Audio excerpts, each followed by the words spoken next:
আজ আমি তোমাদের সাথে একটা স্কাবার শেয়ার করব, যেটা টোটালি 100% হোমমেড। তো তার জন্য আমাদের কি লাগবে, টমেটোটাকে আমি মধ্যখান থেকে একটু ফালি করে নেব। ফালি করে নেওয়ার পরে এই জিনিসটা মধ্যখান থেকে একটু আমি টুকরো করে নেবো, যাতে রসটা ভালো করে এই ভেতর থেকে বেরোয়।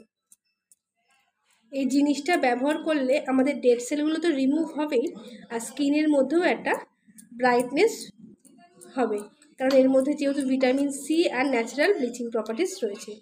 এবার আমি এর মধ্যে অল্প করে হানি, যেটা আমাদের ময়েশ্চারাইজার এনে দিতে হেল্প করে,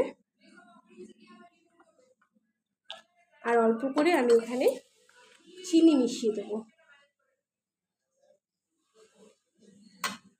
মিশিয়ে চিনিটা যেন বেশি মোটা দানা না হয়। এবার আমি মুখের মধ্যে ভালো করে জিনিসটা অ্যাপ্লাই করব।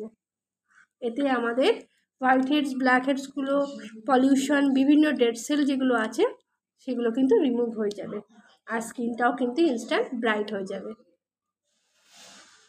এভাবে পুরো ফেসের মধ্যে আমি জিনিসটাকে রাউন্ড রাউন্ড করে মুখের মধ্যে অ্যাপ্লাই করব। এই জিনিসটা তোমরা বাড়িতে ব্যবহার করো, দেখবে তোমাদের dead cell plus black heads আর হোয়াইট হেডসগুলো খুব সুন্দরভাবে রিমুভ হয়ে গেছে। তো এই জিনিসটা তোমরা রেডি করো আর অ্যাপ্লাই করো। টাটা।